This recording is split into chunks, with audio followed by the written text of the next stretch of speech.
وسلام على عباده الذين اصطفى أما بعد رب اشرح لي صدري ويسر لي أمري واحلل عقدة من لساني يفقهوا قولي ثم أما بعد وقال الله تعالى يا أيها الذين آمنوا اتقوا الله وقولوا قولا سديدا বিভিন্ন প্রান্ত থেকে যে সকল দিনী ভাইরা উপস্থিত হয়েছেন দিনকে জানার জন্য, ইসলামের পথকে আরো সহজ করার জন্য আল্লাহ রাব্বুল আলামিন আমাদের যেন জান্নাতের পথকে সহজ সরল করে দেন। সকলে বলেন আল্লাহুম্মা আমিন। আমি অল্প সময়ের মধ্যে কয়েকটি কথা বলতে চাই, কিন্তু আপনাদের দৃষ্টি আকর্ষণ আগে করতে চাই যে আমি যে দলিলগুলো বলি সেগুলো যেন হৃদয়ে যেন ঢুকে যায়, এরকম একটা প্রস্তুতি নিয়ে রাখবেন। আমরা সলফে সালেহীন বলতে আমলগত দিকগুলো আমরা কম বেশি নিয়েছি, আলহামদুলিল্লাহ আমলগত দিক, কিন্তু তাদের বেশ কিছু দিক আমরা ছেড়ে দিয়েছি যেগুলো না নিলে জান্নাতে যাওয়া অসম্ভব। তা হচ্ছে হুসনে খুলুক। সলফে সালেহীনদের যে চরিত্র ছিল, যে আখলাক বৈশিষ্ট্য ছিল, সেগুলো আমাদের মধ্যে যদি তাদের জীবনীগুলো পড়া হয় তাহলে বোঝা যাবে যে অনেক ত্রুটি রয়েছে। যেমন সলফে সালেহীনদের বৈশিষ্ট্যের মধ্যে গমতুন নাস ফাতারাল হাক্কে ওয়া গমতুন নাস, মানুষকে হেয় প্রতিপন্ন করতেন না। তারা ইহুদি হোক, খ্রিস্টান হোক বা অন্য মতাদর্শের ব্যক্তিরা হোক না কেন, কখনো ছোট বড় এটা তারা করতেন না। তাদের সিরাত থেকে বা তাদের জীবনী থেকে স্পষ্ট বোঝা যায়। যাই হোক, পবিত্র কোরআনুল কারীমে আল্লাহ রাব্বুল আলামিন যা আদর্শকে না নিলে আল্লাহ খুশি হবেন। কুল হে রাসূল, আপনি বলে দিন, ইন কুনতুম তুহিব্বুনাল্লাহা ফাত্তাবিউনি ইউহিব্বুকুমুল্লাহ। যদি আপনাকে তারা ভালো না বাসে তাহলে আল্লাহকে কখনোই তারা কি করতে পারবে না, মহব্বত করতে পারবে না। আপনার আনুগত্য না করলে তারা কখনোই আল্লাহ রাব্বুল আলামিনের নিয়ামতের অধিকারী হতে পারবে না। তো মুহাম্মদ সাল্লাল্লাহু আলাইহি সাল্লামের আনুগত্য করা আমাদের জন্য ফরজ। উসওয়া হাসানা হিসেবে দুই নবীর কথা আল্লাহ তাআলা উল্লেখ করেছেন। উসওয়া হাসানা হিসেবে হযরত ইব্রাহিম আলাইহিস সালাম, যার ব্যাপারে সূরাতুল নাহলের 123 নম্বর আয়াতে আল্লাহ তাআলা বলেন, ফাত্তাবি' মিল্লাতা ইব্রাহিম, হে রাসূল ওয়া আওহাইনা ইলাইকা আন ইত্তাবি', তোমার উপরে আমি প্রত্যাদেশ করছি যে তুমি ইব্রাহিমের মিল্লাতের আনুগত্য করো। আমাদের জন্য নবীজি সাল্লাল্লাহু আলাইহি ওয়াসাল্লামের ব্যাপারে আল্লাহ তাআলা সূরা আহজাব আয়াত নম্বর 21 বলে, লাকাদ কানা লাকুম ফি রাসূলিল্লাহি উসওয়াতুন হাসানাহ, তোমাদের একমাত্র মডেল মুহাম্মদ সাল্লাল্লাহু আলাইহি ওয়াসাল্লাম। তিনার জীবনী নিয়ে কেউ ভেবেছেন তিনি কেমন ভাবে তিনার জীবনকে অতিবাহিত করেছেন? সবথেকে খাস সাহাবী, প্রিয় সাহাবী ইবনে মাসউদ রাদিয়াল্লাহু তাআলা আনহু থেকে বর্ণিত, নামা রাসূলুল্লাহ সাল্লাল্লাহু আলাইহি ওয়াসাল্লাম আলা হাসিরি, তিনি চাটায়ে ঘুমিয়ে আছেন, ফাকাদ আসরা ফি জানজি, তার পুরো পিঠে চাটায়ের দাগগুলো উঠে গেছে। সাহাবায়ে কেরামরা বললেন, আল্লাহর রাসূল আপনি যদি আমাদেরকে অনুমতি দেন তাহলে আপনার জন্য নরম বিছানা নিয়ে আমরা আপনার জন্য প্রস্তাব করব বা প্রস্তুত করব। তখন নবীজি বলেন, মা লিওয়ালি, আমি দুনিয়া ভোগ করতে আসিনি, আমি দুনিয়াতে বিলাসিতা আরাম আয়েশ করতে আসি, আমি মাত্র কয়েকটা দিন থাকতে এসেছি। আও রাহা আও তারাফা, কয়েকটা দিন থাকবো চলে যাব। যে রাসূল সাল্লাল্লাহু আলাইহি ওয়াসাল্লাম উম্মাহকে জীবন যাপন সম্পর্কে স্পষ্ট করে দিয়েছেন এবং বদওয়াও দিয়ে গেছেন। সহিহ বুখারীর হাদিস 4828 নম্বর আয়াত, তাঈসা আব্দুদ দিনার ওয়া আব্দুদ দিরহাম, যারা টাকার গোলাম, অর্থের গোলাম, তারা যেন ধ্বংস হয়ে যায়। ইন উদিয়া রদিয়া, যদি দুনিয়াতে কিছু পায় তাহলে খুশি থাকে, রাজি হয়। ওয়াইল্লাম ইউতা সাখিত, যদি না পায় তাহলে বেরাগী হয়ে যায়, মানে অপছন্দ করে, আল্লাহর উপরে অমনোযোগী থাকে, আল্লাহ রাব্বুল আলামিনকে বলতেও থাকে যে আমি অনেক কিছু পেলাম না, কি অপরাধ করেছি। নবীজি সাল্লাল্লাহু আলাইহি ওয়াসাল্লাম বলছেন, এটা স্থানটা যদি তাদের পায়ে সুখ যদি কাটা ঢুকে যায় সেটাও যেন বের করে দেওয়ার কোনো সহযোগী যেন তাদের না থাকে, যারা দুনিয়া নিয়ে পড়ে গেছে।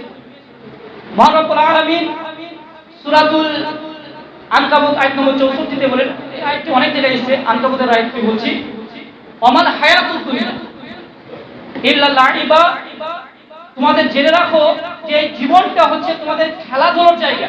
তোমরা দুনিয়াতে যা কিছু করছো এই খেলাধুলো ছাড়া কিছুই নয়, তোমাদের আসল গন্তব্য হচ্ছে আখিরাত। মহান রব্বুল আলামিন সূরাতুল হাদীদ আয়াত নম্বর 20 তে বলেন, দীর্ঘ একটি আয়াত, শেষ অংশটা বলছি, ইল্লা মাতাউল গুরুর, দুনিয়ার যা কিছু আছে সব ধোঁকারই বস্তু।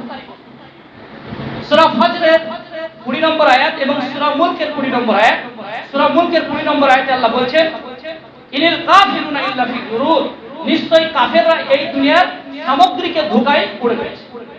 ওয়া তুহিব্বুনাল মালা হুব্বান জাম্মা, যারা দুনিয়ার মালকে অত্যন্ত মহব্বত করে, অত্যন্ত প্রিয় মনে করে তারা আখিরাতের ছুটি করে ফেলে। সূরাতুল দাহার আয়াত নম্বর 27 আল্লাহ তাআলা বলে ইন্না হাউলা ইউহিব্বুনাল আজিলা ওয়া ইয়াযরুনা ওয়ারাহুম ইয়াওমান সাকিলা। তারা দুনিয়াতে ভোগ করতে গিয়ে তারা বিপদের দিনটাকে ভুলে গেছে।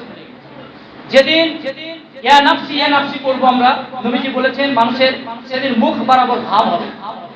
সেদিন আদম থেকে সকল নবী ইয়া নাফসি বলে। সেই দিনকে আমরা ভুলে গেছি, দুনিয়ার মায়াতে পড়ে। যারা দুনিয়ার মায়াতে পড়ে থাকবে তাদেরকে কাফেরের কাতারে উঠতে হবে কিয়ামতের মাঠে। সূরা মুহাম্মদ আয়াত নম্বর 5 ওয়াল্লাযিনা ইয়াতামাত্তাউন, নিশ্চয় যারা কাফের তারাই দুনিয়াতে বিলাসিতায় ব্যস্ত থাকে। উম্মাহ আজকে যে অবস্থায় রয়েছে, এটা আমি আমার জীবনের একটা তিক্ত অভিজ্ঞতা শেয়ার করছি যে উম্মাহ মধ্যে যে ক্যান্সার, ধর্মীয় ক্যান্সারের মূলে হচ্ছে দুনিয়াদারিতা। সলফে সালেহিনরা এমনি জান্নাত পাচ্ছে। জান্নাতের দরজা পাওয়ার বড় একটা কি ছিল, দুনিয়ার বেরাগী ছিল। ইমাম আহমদ বিন হাম্বল রাহিমাহুল্লাহ বলেছেন ইন্না যুহুদা ফিদ দুনিয়া ইউরিহুল কলব ওয়াল বাদন। যার কাছে দুনিয়া বিমুখতা নাই, যার মধ্যে সে কখনো তার দিলের মধ্যে ঈমান থাকবে না, রূহ দেওয়া হবে না তার ঈমানের মধ্যে। বুঝতে পারছেন কত স্ট্রং রিওয়ায়াত, সব সহিহ রিওয়ায়াত, দরকার হলে নিয়ে নিতে পারেন আমার কাছ থেকে। নবী আকরাম সাল্লাল্লাহু আলাইহি ওয়াসাল্লাম আমরের শিখা ব্যবহার করে বলে গেছেন ইন্নাদ দুনিয়া, নিশ্চয় এই দুনিয়া খুলওয়াতুন খাদিরাতুন, খুব সুন্দর একটা জায়গা, লোভনীয় জায়গা। ফায়ানজুরু কাইফা তা'মালুন, তোমরা লক্ষ্য করো তোমাদেরকে আখিরাতের জন্য এখানে পাঠানো হয়েছে, তোমরা আখিরাতের কাজ কি কি করলে বলো। দুনিয়াতে তোমরা আখিরাতের কাজ কি কি করলে আপনারা জানেন। সূরা জারিয়াতে 56 নম্বর আয়াতে আল্লাহ বলেছেন মা খালাকতুল জিন্না ওয়াল ইনসা ইল্লা লিয়াবুদুন, আল্লাহর ইবাদতের জন্য এখানে পাঠানো হয়েছে। আপনি হিসাব করেছেন 24 ঘন্টার মধ্যে আপনি রবের কতটা কাজ করেছেন? যেটুকুন করেছি শুধু দুনিয়ার কাজে মগ্ন হয়ে আছি, দুনিয়া নিয়ে পড়ে রয়েছি। আপনি কি মনে করেছেন যে ওই ওমর রাদিয়াল্লাহু তাআলা আনহুর মতন কি ওই সাহসিকতা পাবেন যিনি পথ চলে শয়তান তার সে পথ ছেড়ে দিত? আপনি কি মনে করেছেন যে যাদের ডাকে, যেমন খাব্বাব রাদিয়াল্লাহু তাআলা আনহুকে আল্লাহর রাসূল বলছেন আবি জিবালা কানামিহি, এমন একটা পিরিয়ড, একটা সময় আসছে হে খাব্বাব, বাঘ তোমাদেরকে ভয় করবে। আপনি কি খাব্বাবের মতন কি ত্যাগ করেছেন? হযরত বিল্লাল রাদিয়াল্লাহু তাআলা আনহুর তার বীরত্ব দেখেছেন তো, শুনেছেন তো ইতিহাসের কথায় কি ছিল তাদের মাঝে। সূরা হুজরাতের 7 নম্বর আয়াতে আল্লাহ তাআলা বলছেন উলাইকা নামতাহানাল্লাহু কুলুবাহুম লিত্তাকওয়া, আল্লাহ তাআলা তাদেরকে ইমতিহান দিয়েছিলেন। তাদের মক্কার হিজরত, বাড়ি গাড়ি ছেড়ে দেওয়া, স্ত্রীদেরকে ছেড়ে আল্লাহর দ্বীনের জন্য যে ত্যাগ করেছিলেন, উম্মাহ কই সেই ত্যাগ করেছে? জেনে রাখেন এই উম্মাহর উপরে আল্লাহ বোঝা চাপিয়ে দিবেন। আমি আমার সময় শেষের দিকে আছে, মোটামুটি 3 মিনিট আছে। সহিহ মুসলিমের রওয়ায়াতের হাদিস, আল্লাহ রাসূল সাল্লাল্লাহু আলাইহি সাল্লাম বলছেন ইল্লা সাল্লাল্লাহু আলাইহিম আদুওয়ান, রব্বুল আলামিন তোমাদের উপরে জালেমদেরকে তোমাদের উপরে বসিয়ে দিবেন, জালেমদেরকে তোমাদের উপরে বসিয়ে দিবেন। আখাযা বা'দা মা ফি আইদিহি, তোমাদের হাতে যা কিছু আছে, জমি জায়গা বাড়ি গাড়ি সব তারা ছিনিয়ে নেবে। এই যে বলছেন যে আমাদের মাদ্রাসাগুলোকে তারা কেড়ে নিচ্ছে, কারবেই তো হাদিস বলছে কারবে। সহিহ মুসলিমের রাওয়ায়াত, সহিহ মুসলিমের রাওয়ায়াত স্পষ্ট, যখন তারা আল্লাহর সাথে যে ওয়াদা করেছে তা যদি পূর্ণ না করে, রাসূলের সঙ্গে যে চুক্তি করেছে তা যদি পূর্ণ না করে, সবকিছু কেড়ে নেওয়া হবে বলা হয়েছে। আবু দাউদের রাওয়ায়াতের হাদিস, রাসূল সাল্লাল্লাহু আলাইহি সাল্লাম বলছেন কাগুসাইন সাইল, তাদের অবস্থা হবে ভাসমান খড়কুটের মতো, উম্মার অবস্থা হবে কুত্তা কুকুরের মতো। কেন হবে? ওয়ালা ইয়ানজান্নাল্লাহ ফি সুদুরি আদুবিকুমুল মাহাবাতা মিনকুম, তাদের অন্তরে শত্রুদের ভয় ঢুকিয়ে দেওয়া হবে। ওয়ালা ইয়াকযিফান্নাল্লাহ ফি কুলুবিকুমুল ওয়াহান, তাদের অন্তরে ঢুকিয়ে দেওয়া হবে ওয়াহান। ফাকালা কাইলুন ইয়া রাসূলুল্লাহ ওয়ামাল ওয়াহান, আল্লাহর রাসূল ওয়াহান কি জিনিস? হুব্বুদ দুনিয়া ওয়া কারাহিয়াতুল মাউত, তারা দুনিয়া নিয়ে পড়ে থাকবে আর মৃত্যুকে ভুলে মরতে চাবে। সম্মানিত উপস্থিতি, আপনারা আলহামদুলিল্লাহ যথেষ্ট স্টাডি করেন, বুঝতে পারছেন রোগটা কোন জায়গায়। সলফে সালেহিনরা এমনি কুফফারদেরকে দাবিয়ে বাড়াননি।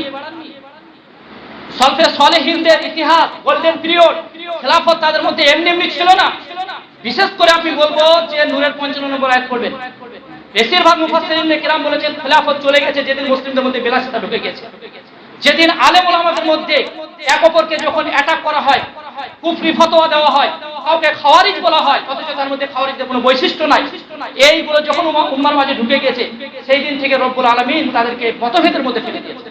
কখনোই ঘুরে দাঁড়াতে পারবেন। আপনি নাম নিয়ে মনে করছেন ই হবে, মিজানের পাল্লা আপনাকে ওজন করা হবে। ইহুদিরা দীর্ঘদিন তারা অন্যায় করার পরে দাবি করতো জান্নাতে, জানেন, তারা বলতো জান্নাতে কেউ যাবে না ইহুদি নাসারা ছাড়া, সূরা আল বাকারার 111 নম্বর আয়াত।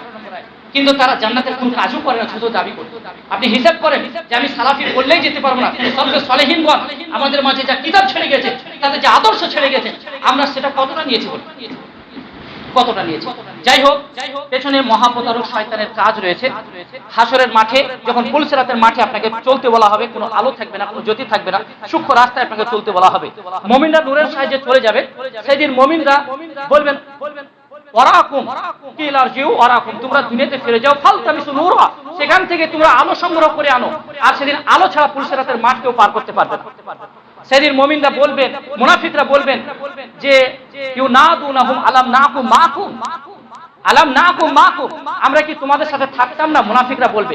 ব্যাখ্যাতে বলা হয়েছে নাসুমু ওয়া নুসাল্লি, আমরা তোমাদের সাথে সিয়ামও রাখতাম, তোমাদের সাথে সালাতও আদায় করতাম, তারপরে ভাইরা আমরা কেন আজকে নূর পেলাম না? তখন মুমিনরা বলবেন ফাতানতুম আনফুসাকুম ওয়া তারাব্বাসতুম ওয়ারতাবতুম ওয়া গাররাতকুমুল আমানিয়্যু হাত্তা জাআ আমরুল্লাহ, তোমরা দুনিয়ার ধোঁকাতে পড়েছিলে, তোমরা দুনিয়ার মালে পড়েছিলে, বাড়ি গাড়ি নিয়ে তোমরা পড়েছিলে, তোমরা পরকালকে সেরকম বিশ্বাস করতে না যেভাবে সালফে সালেহিনগণ বিশ্বাস করতো, যেভাবে নবী রাসূলগণ বিশ্বাস করতো, তোমরা সেভাবে বিশ্বাস করতে না। তাহলে কার কাজ ছিল?